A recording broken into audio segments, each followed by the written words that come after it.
ओम नमः शिवाय। हर हर महादेव। आज चैत माह के कृष्ण पक्ष की द्वितीय तिथि और रविवार है। ओम नमः शिवाय।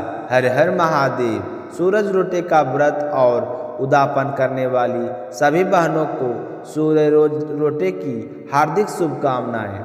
सूरज रोटे का व्रत और उदापन होली तथा गणगौर के बीच में आने वाले रविवार को किया जाता है।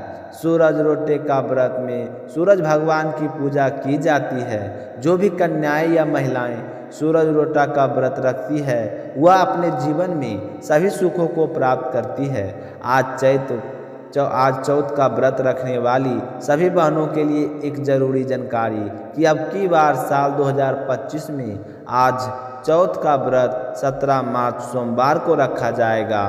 तो सारी बहनें व्रत के लिए अच्छे से तैयारी कर लें और इसी चैनल पर आस माता की संपूर्ण व्रत कथा प्रस्तुत की जाएगी। तो हर एक बहन से मेरा निवेदन है कि इस कथा को अपनी आशा पूरी करने के लिए एक बार अवश्य सुने और शिला भक्ति स्टोरी चैनल को सब्सक्राइब करके वीडियो को ज़्यादा से ज़्यादा दूसरी बहनों में शेयर करें। और इन्हीं दिनों में दशा माता का व्रत और पूजन किया जाता है। व्रत दशमी के दिन रखा जाता है, लेकिन कथा सुनना प्रतिपदा तिथि से ही शुरू हो जाता है। तो रोजाना एक दशा माता की कथा सुनी जाती है और अंत में 10वें दिन दशा माता की 10 कथाओं को सुनकर दशा माता का व्रत और पूजा पूर्ण की जाती है। तो दशा माता का व्रत और पूजा घर की दशा सुधारने के लिए किया जाता है। चैत माह के कृष्ण पक्ष की शीतला अष्टमी का व्रत और पूजन किया जाता है। तो अब सुनते हैं आज की कथा। प्रेम भाव से कहिए गणेश जी महाराज की जय हो। एक समय की बात है, एक गांव में एक बूढ़ी माई रहती थी। वह बहुत ही गरीब और दृष्टिहीन थी। उसके एक बेटा और एक बहू थी। उस बुढ़िया का नियम था कि सुबह सवेरे जल्दी उठती, स्नान करने के बाद में सबसे पहले गणेश जी के मंदिर जाकर गणेश भगवान की पूजा पूरे श्रद्धा भाव से किया करती थी। भक्ति भाव में उसकी खूब रुचि थी। तो गणेश जी भगवान उनकी पूजा से प्रसन्न हुए और प्रकट होकर कहने लगे कि बूढ़ी माई, मैं गणेश जी तुम्हारी पूजा से बहुत ही प्रसन्न हूँ। तुम जो चाहे सो मांग ले। तो बुढ़िया कहने लगी कि महाराज, मुझे तो कुछ मांगना ही नहीं आता है, मैं क्या मांग और कैसे मांगूं। तो भगवान गणेश जी कहने लगे कि तुम सोच लो तुम्हें क्या मांगना है, मैं कल फिर आऊँगा। तो यह कहकर गणेश जी भगवान अंतर्ध्यान हो गए और बूढ़ी माई घर आ गई। घर आकर सबसे पहले अपने बेटे से कहने लगी कि बेटा, गणेश जी भगवान मेरी पूजा पाठ से बहुत ही प्रसन्न हुए हैं और आज उन्होंने मुझसे कहा है कि तू वरदान मांग। मुझे तो मांगना ही नहीं आता है कि मैं क्या मांगूं। वह मुझसे कह कर गए हैं कि कल मैं फिर आऊँगा, अब तू मुझे बता कि मैं क्या मांगूं। तो उसका बेटा कहने लगा कि माँ, यह तो बहुत अच्छी बात है, तुम ऐसा करो कि धन मांग लो। देखो हम कितने गरीब हैं, हमारे भी सपने पूरे हो जाएंगे। तो बुढ़िया के मन में यह बात नहीं जची।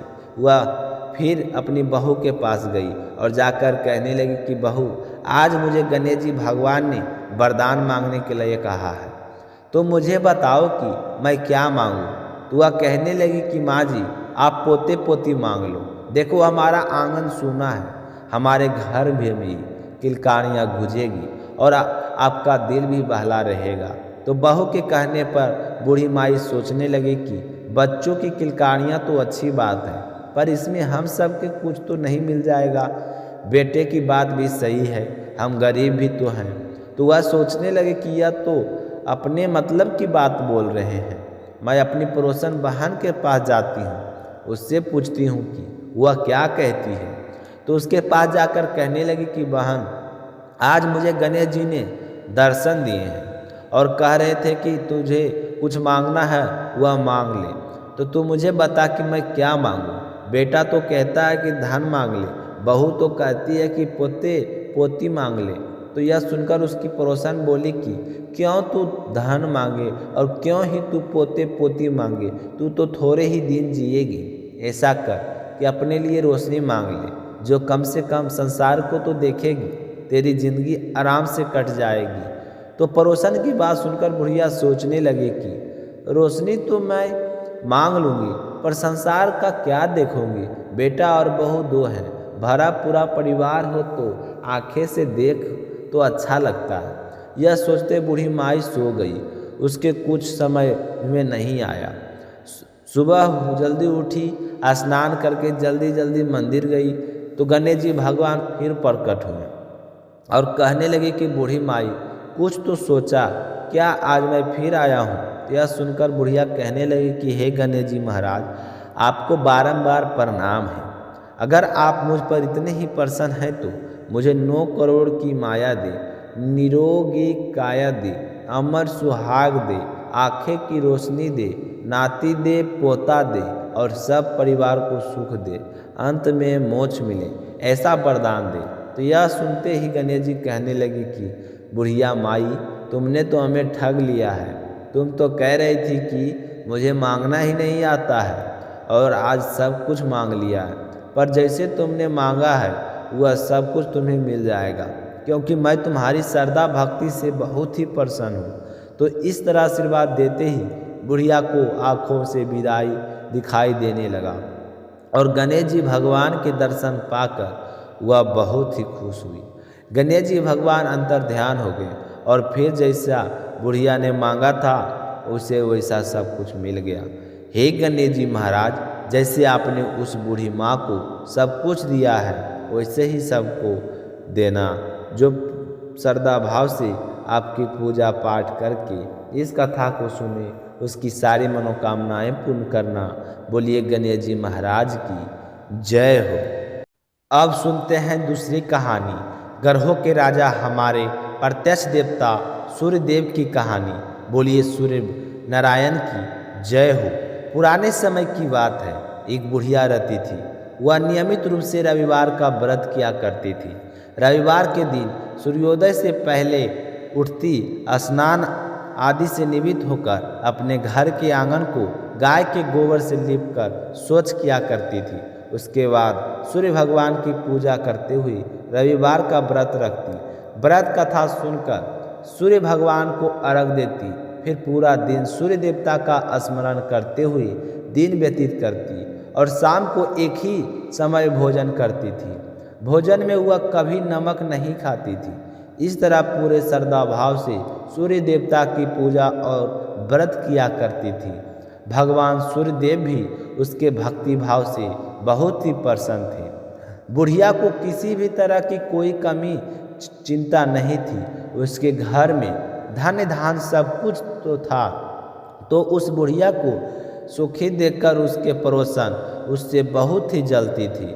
बुढ़िया के गाय नहीं थी तो वह बुढ़िया उस पड़ोसन के घर से ही गाय का गोबर लाकर अपने आंगन को लिपा करती थी। तो पड़ोसन सोचने लगे कि अगर बुढ़िया को गाय का गोबर ना मिले तो यह आंगन कैसे लिपेगी, और आंगन नहीं लिपे पाएगी तो रविवार का व्रत और पूजा पाठ कैसे करेगी। मैं ऐसा करती हूँ, शनिवार के दिन शाम को ही गाय को घर के अंदर बांध लूँगी, फिर देखती हूँ कि बुढ़िया गाय को गोबर कहाँ से लाती है। तो पड़ोसन ने जैसा सोचा था वैसा ही किया। शनिवार के दिन शाम को गाय को घर के अंदर बांध दिया और दूसरे दिन रविवार को वह बुढ़िया जल्दी उठकर स्नान किया और फिर गाय को गोबर लेने के लिए घर से बाहर निकली तो देखा कि पड़ोसन की गाय भी नहीं है वहाँ पर। तो यह देखकर बुढ़िया बड़ी ही परेशानी हुई। सोचने लगी कि अब क्या करूँगी, आंगन कैसे लिपूँगी। अगर आंगन नहीं लिप सकी तो सूर्य भगवान का भोग कैसे लगाऊंगी। तो इसी तरह विचार करते हुए बुढ़िया ने सारा दिन गुजार दिया, ना आंगन लिप सकी, ना भगवान को भोग लगाया और ना स्वयं भोजन किया। सूर्यास्त हो गया। उदास हुई बुढ़िया भूखे प्यासे सो गई और रात्रि में सूर्यदेव ने उस बुढ़िया को सपने में दर्शन दी और पूछा कि बूढ़ी माई, आज मुझे भोग नहीं लगाया, क्या कारण है। तो बुढ़िया बड़े ही दिन स्वर में कहने लगी कि भगवान, आज मुझे गाय का गोबर नहीं मिला तो मैं आंगन नहीं लीप सकी और पूजा पाठ भी ना कर सकी। हे सूर्यदेव, मुझे क्षमा कर दीजिए। तो सूर्य भगवान ने अपनी अनन्य भक्त बुढ़िया की परेशानी का कारण जानकर उसके सारे सुख दुखों का दूर करते हुए कहा कि हे माता, तुम प्रत्येक रविवार को मेरी पूजा और व्रत करती हो। मैं तुमसे बहुत ही प्रसन्न हूँ। तुम मुझसे माफ़ी मांगने की कोई ज़रूरत नहीं है। मैं तुम्हें ऐसे गाय का आशीर्वाद देता हूँ जिसके आने से तुम्हारा घर धन धान से भर जाएगा और तुम्हारी सारी मनोकामनाएं पूर्ण होगी, क्योंकि मैं रविवार के व्रत करने बस कथा सुनने वालों की सारी इच्छाएं पूर्ण करता हूँ। तो सपने में ऐसा कहकर सूर्य देवता अंतर ध्यान हो गए। प्रातःकाल हुई तो बुढ़िया की आंख खुली तो देखा कि घर के आंगन में बहुत ही सुंदर सी गाय और बछड़ा खड़ा था। तो यह देखकर वह बहुत ही हैरान हुई, साथ ही खुश हुई। जल्दी से खड़ी हुई और गाय को आंगन में लाकर बांध दिया। जल्दी से लाकर चारा खिलाया, फिर उसका दूध निकाला तो गाय ने बाल्टी भर दूध दिया। तभी उसके पड़ोसन ने देखा कि बुढ़िया के आंगन में बहुत ही सुंदर सी गाय और बछड़ा बांधा है। तो वह तो और भी अधिक जलने लगी कि पता नहीं यह बुढ़िया गाय कहाँ से लेकर आई है। तभी पड़ोसन ने देखा कि गाय ने तो सोने का गोबर किया है। तो सोने का गोबर देखकर पड़ोसन की आंखें तो फटी की फटी रह गई। अब पड़ोसन देखने लगे कि बुढ़िया कहीं दिखाई दी तो वह जल्दी से अपने घर आई और अपनी गाय का गोबर उठाया और पड़ोसन के घर जाकर उस गोबर को रख आई और सोने का गोबर अपने घर ले आई। अब वह रोजाना ऐसा ही करने लगे। कुछ ही दिनों में पड़ोसन तो धनवान हो गई। गाय प्रतिदिन सूर्योदय से पूर्व जो गोबर करती वह सोने का किया करती थी और बुढ़िया के उठने से पहले ही पड़ोसन उस गोबर को उठा ले जाती। लेकिन बुढ़िया को सोने के गोबर के बारे में कुछ भी पता नहीं था। वह पहले की तरह पूरे ही श्रद्धा भाव से रविवार को भगवान सूर्यदेव का व्रत करती, कथा सुनती और घर के आंगन को गोबर के से लिप कर स्वच्छ करती। लेकिन सूर्य भगवान को जब पड़ोसन की चालाकी का पता चला तो उन्होंने सोचा कि यह तो सही है, पर मुझे कुछ ना कुछ करना होगा। तो शनिवार के दिन सूर्यदेव ने जोर से आंधी चलाई। तो आंधी के प्रकोप देखकर बुढ़िया ने सोचा कि बछड़ा अभी छोटा है, ऐसा करते हूँ गाय और बछड़े को कमरे में अंदर बांध लेती हूँ। तो बुढ़िया ने गाय और बछड़े को अपने कमरे में बांध लिया और फिर सो गई। सुबह उठकर देखा कि गाय ने सोने का गोबर किया है। तो उसे देखकर बहुत ही आश्चर्य हुआ और सोचने लगी कि गाय रोजाना तो सोने का गोबर नहीं करती। फिर उसे समझ में आ गया कि जरूर गोबर तो सोने का करती है, पड़ोसन उठाकर ले जाती होगी, तभी तो गाय मेरे घर आई है और धनवान हो गई है पड़ोसन। अब बूढ़ी माई गाय को रोजाना अपने घर के अंदर बांधने लगी। अब पड़ोसन की सोने का गोबर नहीं मिलता। अब बुढ़िया तो थोड़े ही दिनों में धनवान हो गई और परदेश गया हुआ बुढ़िया का बेटा भी वापस आ गया। तो अपने बेटे को वापस आया देखकर बुढ़िया माई बहुत ही खुश हुई, सूर्य भगवान का धन्यवाद करने लगी और अपने बेटे को सूर्यदेव का चमत्कार के बारे में बताया। तो जानकर उसका बेटा भी बहुत ही खुश हुआ। फिर उसके बेटे ने बहुत ही सुंदर सा मकान बनवा लिया और उसमें माँ बेटे बहुत ही खुशी खुशी रहने लगे। थोड़े दिन बाद बुढ़िया ने अपने बेटे का विवाह भी कर दिया। अब इतनी खुशी देखकर उसके पड़ोसन तो और भी ज़्यादा जल भुन गई। वह सोचने लगी कि किस तरह बुढ़िया को परेशान करूं जिससे उसकी सारी खुशियां खत्म हो जाए, मैं इसे सुखी नहीं देख सकती। तो उसने सोचते सोचते उस अपने पति को समझा बुझाकर उस नगर के राजा के पास भेज दिया। तो उसका पति राजा के पास गया और कहने लगा कि महाराज, हमारे पड़ोस में एक बुढ़िया रहती है, उसके पास एक चमत्कारी गाय है। वह रोजाना सूर्योदय होने से पहले सोने का गोबर करती है। तो मैं चाहता हूँ कि ऐसी सोने का गोबर देने वाली गाय तो राजमहल में होनी चाहिए। उस बुढ़िया के पास ऐसी गाय का क्या काम है? तो यह सुनकर राजा को बड़ी ही हैरानी हुई। राजा ने तुरंत अपने सैनिकों को भेजकर कहा कि तुम जाओ और उस बुढ़िया के पास से वह गाय लेकर आओ। तो राजा का आदेश पाकर सैनिक बुढ़िया के घर गए। जैसे ही सैनिक उस बुढ़िया के घर पहुँचे तो उस समय बुढ़िया माई सूर्य भगवान को भोग लगाकर स्वयं भोजन करने बैठी थी। तो राजा के सैनिकों ने कहा कि बूढ़ी माई, तुम्हारी यह गाय हम राजमहल लेकर जा रहे हैं, राजा का आदेश है। तो बुढ़िया माई ने कहा कि यह गाय मुझे सूर्य भगवान ने दी है, मैं इसके गोबर से घर आंगन को लीपकर स्वच्छ करती हूँ। आप मेरी गाय को मत लेकर जाओ। अगर आप गाय को ले गए तो मैं सूर्य भगवान की पूजा कैसे क्या करूँगी। तो सैनिकों ने बुढ़िया को की एक नहीं सुनी। बेचारे बुढ़िया बहुत ही चिल्लाई, लेकिन राजा के सैनिक नहीं माने। गाय व बछड़े को लेकर चले गए। गाय के चले जाने के बाद में वह बुढ़िया बहुत ही दुखी हुई। उस दिन कुछ नहीं खाया। अपनी माँ को उदास देखकर उसका बेटा कहने लगा कि माँ, तुम इस तरह उदास मत हो, तुम भोजन कर लो, बीमार पड़ जाओगे। राजा के आदेश के आगे हम कुछ नहीं कर सकते। आप इतना ही सोच लो कि भगवान ने हमें इतने ही दिनों के लिए गाय दी थी। मैं आपके लिए एक और अच्छी सी गाय खरीद ले आऊँगा। बुढ़िया माई कहने लगी कि वह गाय तो मेरे भगवान ने मुझे दी थी। इस तरह कहकर वह रोने लगी। रोते रोते भूखी प्यासी ही सो गई और सारी रात सूर्य भगवान से गाय व बछड़े को लौटाने के लिए प्रार्थना करती रही। उधर राजा गाय को देखकर बहुत ही खुश हुआ और एक सुंदर से कमरे के अंदर गाय को बंधवा दिया और सोचने लगा कि अब तो मैं मालामाल हो जाऊंगा। यह सोचते हुए राजा सो गया, परंतु खुशी के मारे नींद नहीं आ रही थी। सुबह हुई तो उठते ही राजा जल्दी से अपने कक्ष से बाहर निकले, यह सोचते हुए कि जाकर देखता हूँ कि गाय के गोबर सोने का गोबर कैसा है। तो जैसे ही अपने कमरे का दरवाज़ा खोला तो बहुत ही बुरी तरह से दुर्गंध आ रही थी। राजा की समझ में नहीं आ रहा था कि यह सब कुछ क्या हो रहा है। तो राजा ने बाहर निकलकर गाय के कमरे की ओर देखा तो बाहर तक लीद पसरी हुई पड़ी थी और सारा राजमहल दुर्गंध से भर गया। तो यह देखकर राजा को बहुत ही गुस्सा आया और उन्होंने अपने सैनिकों को आदेश दिया कि तुम जल्दी से जाओ, उस बुढ़िया को यहाँ लेकर आओ। तो सैनिक राजा का आदेश पाकर बुढ़िया के घर की ओर चल पड़े। जाकर देखा तो बुढ़िया तो घर के बाहर बैठी रो रही थी। तो उसे देखकर कहने लगे कि राजा, आपको राजा ने बुलाया है, हमारे साथ चलो। तो वह बुढ़िया उन सैनिकों के साथ चल पड़ी। जैसे ही राज दरबार में पहुंची तो हाथ जोड़कर राजा को प्रणाम किया और आंसू बहाती रही। तो राजा ने पूछा कि हे बुढ़िया, मैंने तो सुना था कि यह गाय तुम्हारे घर सोने का गोबर करती थी, क्या तुम जादू टोने करती हो?